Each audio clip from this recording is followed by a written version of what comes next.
Hello friends, welcome to freshers now Telugu YouTube channel. Latest job అప్డేట్స్కు care of Adda.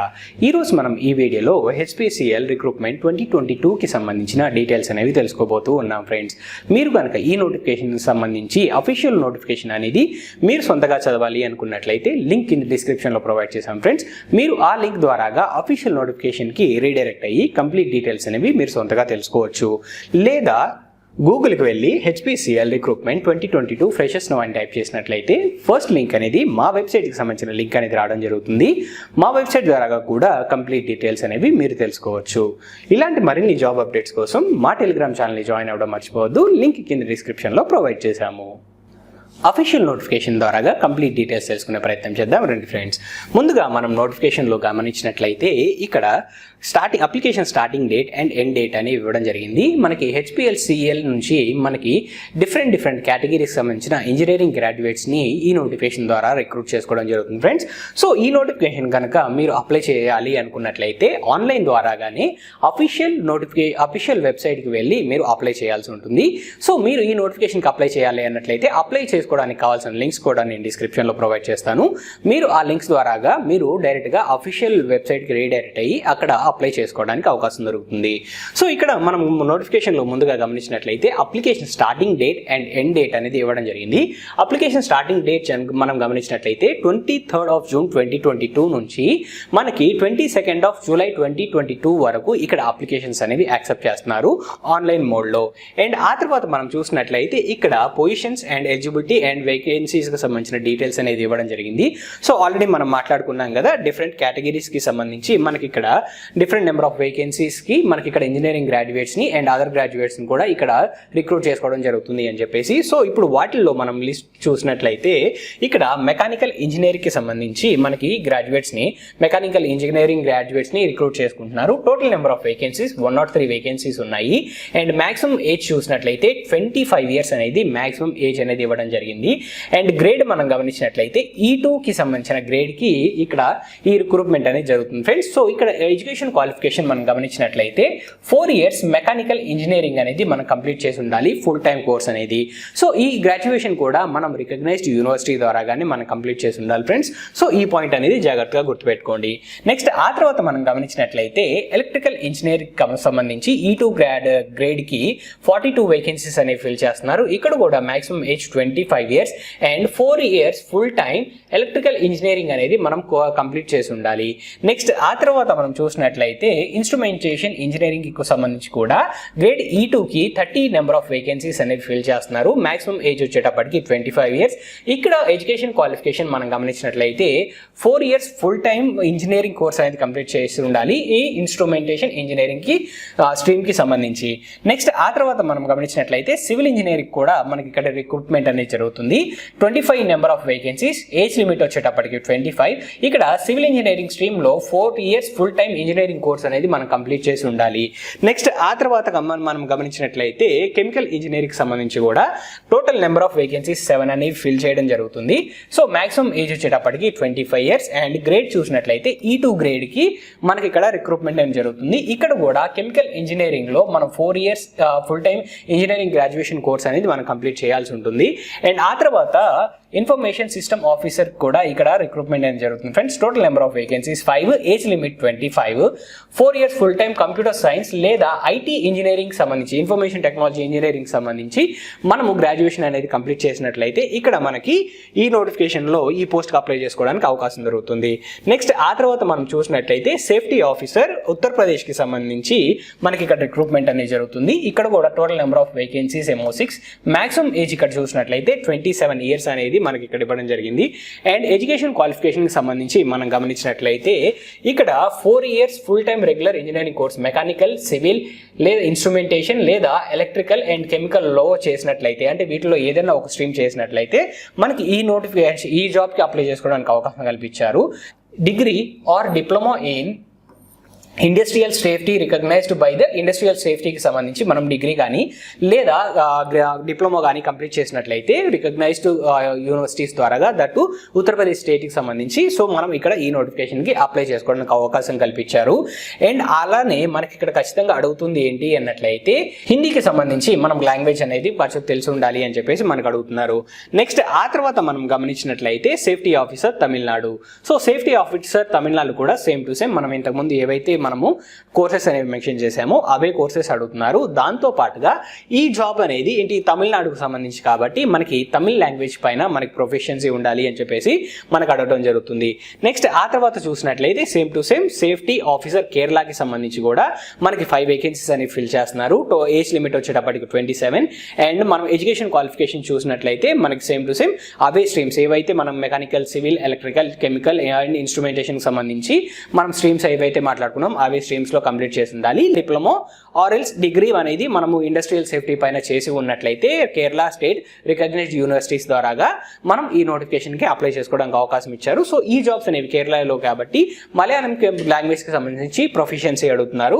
Next ఆ తర్వాత కూడా మనకి సేమ్ టు సేమ్ అలానే సేఫ్టీ ఆఫీసర్ గోవాకి సంబంధించి ఒక పోస్ట్ అనేది ఫిల్ చేయడం జరుగుతుంది. Maximum age 27, education qualification same to same గా ఉంది. అండ్ గోవా లోకల్ లాంగ్వేజ్ పైన మనకి ప్రొఫిషియన్సీ అనేది అడగడం జరుగుతుంది. నెక్స్ట్ ఆ తర్వాత మనం మూవ్ అయినట్లయితే ఫైర్ అండ్ సేఫ్టీ ఆఫీసర్ కి సంబంధించి మనకి రిక్రూట్మెంట్ జరుగుతుంది ఈ నోటిఫికేషన్ ద్వారా. టోటల్ నెంబర్ ఆఫ్ వేకెన్సీస్ 2 ఉన్నాయి. అండ్ మాక్సిమం ఏజ్ చూసినట్లయితే 27 అనేది మనకి ఇక్కడ మాక్సిమం ఏజ్ ఇవ్వడం జరిగింది. సో ఇక్కడ full time regular BE BTech in fire and safety engineering పైన మనం కోర్స్ అనేది రికగ్నైజ్డ్ యూనివర్సిటీలో మనం కంప్లీట్ చేసి ఉన్నట్లయితే ఈ నోటిఫికేషన్ కి అప్లై చేసుకోవడానికి అవకాశం అనేది కల్పించారు. నెక్స్ట్ ఆ తర్వాత మనం చూసినట్లయితే క్వాలిటీ కంట్రోల్ ఆఫీసర్ కి సంబంధించి కూడా టోటల్ 27 వేకెన్సీస్ అనేవి ఫిల్ చేస్తున్నారు. అండ్ ఇక్కడ మాక్సిమం ఏజ్ వచ్చేటప్పటికి 27 ఇయర్స్. అండ్ ఇక్కడ 2 years full time regular MSc in chemistry అనేది మనం కంప్లీట్ చేసి ఉండాలి అని చెప్పేసి మనకు అడగడం జరుగుతుంది ఫ్రెండ్స్. సో ఆ తర్వాత మనం ఇక్కడ గమనించినట్లయితే ఇక్కడ బ్లెండింగ్ ఆఫీసర్ కోర్స్ సంబంధించి కూడా మనకి ఇక్కడ రిక్రూట్మెంట్ అనేది జరుగుతుంది. And total number of vacancies 5 ఉన్నాయి. అండ్ టోటల్ మాక్సిమం ఏజ్ వచ్చేటప్పటికి 27 అని చెప్పేసి మనకి ఇక్కడ తెలుస్తున్నాయి ఫ్రెండ్స్. నెక్స్ట్ ఆ తర్వాత మనం గమనించినట్లయితే చార్టెడ్ అకౌంటెంట్ కి సంబంధించి కూడా టోటల్ 15 నెంబర్ ఆఫ్ వేకెన్సీస్ అనేవి ఫిల్ చేస్తున్నారు. మాక్సిమం ఏజ్ చూసినట్లయితే 27 ఇయర్స్ అనేది ఇక్కడ మాక్సిమం ఏజ్ గా ఉంది. ఇక్కడ చార్టెడ్ అకౌంటెంట్ సిఏ అనేది కంప్లీట్ చేసి ఉండాలి అని చెప్పేసి మనకు అడుగుతున్నారు ఫ్రెండ్స్. అండ్ ఆ తర్వాత మనం ఇక్కడ గమనించాల్సింది ఏంటి అన్నట్లయితే హెచ్ఆర్ ఆఫీసర్ కి సంబంధించి కూడా ఇక్కడ ఇదే నోటిఫికేషన్ లో మనకి రిక్రూట్మెంట్ అనేది జరుగుతుంది.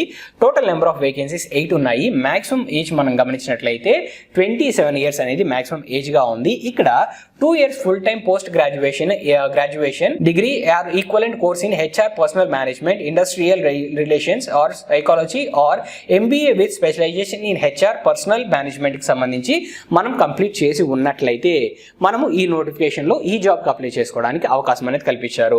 నెక్స్ట్ ఆ తర్వాత మనం గమనించినట్లయితే వెల్ఫేర్ ఆఫీసర్ కి సంబంధించి కూడా ఇక్కడ రిక్రూట్మెంట్ జరుగుతుంది ఫ్రెండ్స్. 1 వేకెన్సీ ఉంది. Maximum age 27. అండ్ అలానే ఇక్కడ మనం ఎడ్యుకేషన్ క్వాలిఫికేషన్ కి సంబంధించి గమనించినట్లయితే a degree in arts or science or commerce in law of any university అని చెప్పేసి అడుగుతున్నారు ఫ్రెండ్స్. అండ్ అలానే మనకి post graduate degree or diploma covering labour legislation with case law industrial relations personnel management HRM and other allied subjects తోటి మనకి labour వెల్ఫేర్కి సంబంధించి మన specialisations చేసినట్లయితే మనకి ఈ నోటిఫికేషన్కి సంబంధించి ఇక్కడ ఈ జాబ్కి అప్లై చేసుకోవడానికి అవకాశం అనేది కల్పించారు. అండ్ అలానే తెలుగు లాంగ్వేజ్ అనేది ప్రొఫిషియన్సీ ఉండాలి అని చెప్పేసి మనకు అర్థమవుతుంది ఫ్రెండ్స్. ఇక్కడ ఇచ్చారు. నెక్స్ట్ ఆ తర్వాత మనం గమనించినట్లయితే ఇక్కడ లా ఆఫీసర్కి సంబంధించి కూడా మనకి ఇక్కడ రిక్రూట్మెంట్ జరుగుతుంది. టోటల్ నెంబర్ ఆఫ్ వేకెన్సీస్ 5 ఉన్నాయి. అండ్ టోటల్ మనకి మాక్సిమం ఏజ్ చూసినట్లయితే 26 ఇయర్స్ అనేది ఇక్కడ మాక్సిమం ఏజ్ ఇవ్వడం జరిగింది. అండ్ ఆ తర్వాత ఇక్కడ ఎడ్యుకేషన్ క్వాలిఫికేషన్ సంబంధించి మనం చూసినట్లయితే 3 years full time course in law after graduation are 5 years course in law after 12th standard అని చెప్పేసి మనకు అడగడం జరుగుతుంది. సో నెక్స్ట్ ఆ తర్వాత మనం గమనించినట్లయితే లా ఆఫీసర్ హెచ్ఆర్ కి సంబంధించి కూడా టోటల్ 2 వేకెన్సీస్ ఉన్నాయి. మాక్సిమం ఏజ్ 26 ఇయర్స్ అనేది మనకి మాక్సిమం ఏజ్ అనేది ఇవ్వడం జరిగింది. ఇక్కడ కూడా సేమ్ టు సేమ్ మనకి 3 3 years full-time course in law after graduation or 5 years course in law after 12th standard అని చెప్పేసి మనకు అడుగుతున్నారు. నెక్స్ట్ ఆ తర్వాత చూసినట్లయితే మనకి manager category and senior manager కేటగిరీకి సంబంధించి మనకి ఇక్కడ రిక్రూట్మెంట్ జరుగుతుంది ఫ్రెండ్స్. సో ఈ కేటగిరీ అనేది ఎక్స్పీరియన్స్డ్ క్యాండిడేట్స్కి. సో నెక్స్ట్ మనం ఆ తర్వాత ఫర్దర్గా మనం నోటిఫికేషన్లో మూవ్ అయినట్లయితే మనకి ఇక్కడ ఎడ్యుకేషన్ క్వాలిఫికేషన్కి సంబంధించి ఏ స్ట్రీమ్స్కి సంబంధించి ఇవ్వడం జరిగింది. ఆ స్ట్రీమ్స్ ఆల్రెడీ మనం ప్రీవియస్గా డిస్కస్ చేసుకున్నాం కాబట్టి నెక్స్ట్ మనం మూవ్ ఆన్ అయినట్లయితే ఇక్కడ మినిమం పర్సంటేజ్ ఎంత ఉండాలి అని చెప్పేసి అడుగుతున్నారు. సో చార్టెడ్ అకౌంటెంట్కి అయితే మనకు ఖచ్చితంగా మనకి 50% ఇన్ ఫైనల్ ఎగ్జామ్లో మనకు ఉండాలి అని చెప్పేసి అడుగుతున్నారు. నెక్స్ట్ ఆ తర్వాత లా హెచ్ఆర్కి సంబంధించి మనం గమనించినట్లయితే మనకి అన్రిజర్వ్డ్ అండ్ ఓబీసీ క్యాండిడేట్స్కి 60%, ఎస్సీ ఎస్టీ పీడబ్ల్యూడీ క్యాండిడేట్స్కి ఏమో 55% అడుగుతున్నారు. అండ్ ఆ తర్వాత మనకి ఆల్ అదర్ పొజిషన్స్కి మనం చూసినట్లయితే అన్రిజర్వ్డ్ అండ్ ఓబీసీ క్యాండిడేట్స్కి 60% అండ్ 50% ఎస్సీ ఎస్టీ పీడబ్ల్యూడీ క్యాండిడేట్స్ అయినట్లయితే 50% ఉన్నట్లయితే సరిపోతుంది. నెక్స్ట్ ఆ తర్వాత వర్క్ ఎక్స్పీరియన్స్కి సంబంధించి సో ఇందులో ఇప్పుడు వరకు మనం ఏదైతే లిస్ట్ మాట్లాడుకున్నామో అందులో ఒక 3 కేటగిరీస్కి మాత్రమే ఎక్స్పీరియన్స్ ఉంది ఫ్రెండ్స్. ఆ కేటగిరీస్ ఏంటి అన్నట్లయితే quality control officers and blending officer and law ఆఫీసర్కి సంబంధించి మనకి ఇక్కడ ఎక్స్పీరియన్స్ అనేది అడుగుతున్నారు. అండ్ అలానే లా ఆఫీసర్లో హెచ్ఆర్కి కూడా మనకి ఇక్కడ ఎక్స్పీరియన్స్ అనేది అడుగుతుంది. నెక్స్ట్ మిగతా ఏవైతే కేటగిరీస్ మనం మాట్లాడుకున్నాం వాటన్నిటికీ ఫ్రెషర్స్ అయినా సరే మనకి అప్లై చేసుకోవడానికి అవకాశం అనేది కల్పించారు. నెక్స్ట్ ఆ తర్వాత మనం గమనించినట్లయితే సెలక్షన్ ప్రాసెస్కి సంబంధించిన డీటెయిల్స్. సో సెలక్షన్ ప్రాసెస్కి సంబంధించిన మన డీటెయిల్స్ అనేవి గమనించినట్లయితే అప్లై చేసుకున్న క్యాండిడేట్స్కి ఇక్కడ కంప్యూటర్ బేస్డ్ ఆన్లైన్ ఎగ్జామినేషన్ అనేది కండక్ట్ చేస్తారు. ఆన్లైన్ ఎగ్జామ్లో క్వాలిఫై అయిన క్యాండిడేట్స్కి గ్రూప్ టాస్క్ అనేది ఉంటుంది. అండ్ గ్రూప్ టాస్క్ తర్వాత పర్సనల్ ఇంటర్వ్యూ అనేది కండక్ట్ చేస్తారు. అండ్ మూడ్ కోర్ట్ అని చెప్పేసి ఇంకొక టెస్ట్ అనేది ఉంటుంది ఫ్రెండ్స్. ఓన్లీ లా ఆఫీసర్స్కి మాత్రమే అది ఉంటుంది. రిమైనింగ్ వారికి computer based test, group task తర్వాత పర్సనల్ ఇంటర్వ్యూ అనేది కండక్ట్ చేస్తారు. సో నెక్స్ట్ ఆ పర్సనల్ మనకి కంప్యూటర్ బేస్డ్ టెస్ట్లో మనకి జనరల్ యాప్టిట్యూడ్ ఉంటుంది. అండ్ అలానే టెక్నికల్ లేదా టెక్నికల్కి నాలెడ్జ్కి సంబంధించి కూడా మనకి క్వశ్చన్స్ అనేవి ఫ్రేమ్ అవడం జరుగుతుంది. నెక్స్ట్ ఆ తర్వాత మనం గమనించినట్లయితే ఇక్కడ పే స్కేల్కి సంబంధించిన డీటెయిల్స్ అనేది ఇవ్వడం జరిగింది. సో E2 గ్రేడ్కి మనం చూసినట్లయితే 50,000 నుంచి 1,60,000 వరకు మనకి పే స్కేల్ రేంజ్ అనేది ఉంది friends. And C and D కేటగిరీస్కి అంటే గ్రేడ్కి చూసినట్లయితే మనకి 80,000 నుంచి 2,20,000 వరకు మనకి సి గ్రేడర్కి. అండ్ అలానే డికి చూసినట్లయితే 90,000 నుంచి 2,40,000 వరకు పే స్కేల్ రేంజ్ అనేది ఉంది ఫ్రెండ్స్. నెక్స్ట్ ఆ తర్వాత మనం నోటిఫికేషన్లో మూవ్ ఆన్ అయినట్లయితే ఇక్కడ ప్రొవిజనరీ పీరియడ్కి సంబంధించి డీటెయిల్స్ అనేది ఇవ్వడం జరిగింది. సో ఈ జాబ్కి మనం సెలెక్ట్ అయినట్లయితే 1 year ప్రొవిజనరీ పీరియడ్ అనేది ఉంటుంది ఫ్రెండ్స్. నెక్స్ట్ ఆ తర్వాత మనం మూవ్ ఆన్ అయినట్లయితే నెంబర్ ఆఫ్ వేకెన్సీస్కి సంబంధించిన డీటెయిల్స్ ఇది ఇవ్వడం జరిగింది ఫ్రెండ్స్. గ్రేడ్ E2కి సంబంధించి మనం గమనించినట్లయితే ఎస్సీకి 56, ఎస్టీకి 19, ఓబీసీకి 81, ఈడబ్ల్యూఎస్కి 29 అండ్ అన్రిజర్వ్డ్కి 106 వేకెన్సీస్ అనేవి ఉన్నాయి.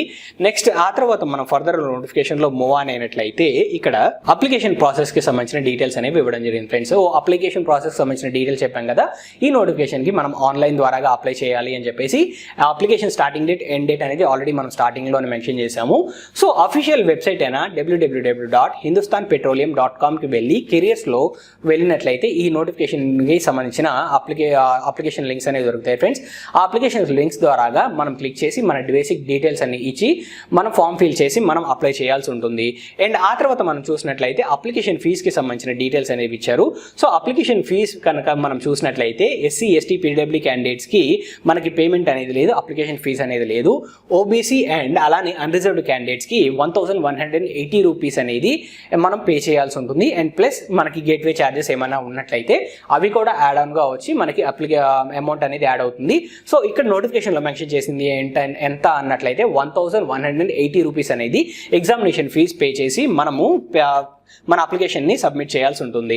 నెక్స్ట్ ఆ తర్వాత చూసినట్లయితే general conditions friends. So general conditions అంటే ఏం లేదు, మనము ఈ నోటిఫికేషన్కి అప్లై చేయాలి అన్నట్లయితే మన ఎలిజిబిలిటీ క్రైటీరియాస్ అనేవి మళ్ళీ క్రాస్ చెక్ చేసుకోవాలి. అండ్ అప్లై చేసేటప్పుడు కూడా మన డీటెయిల్స్ అనేవి పర్ఫెక్ట్గా ఇవ్వాలి.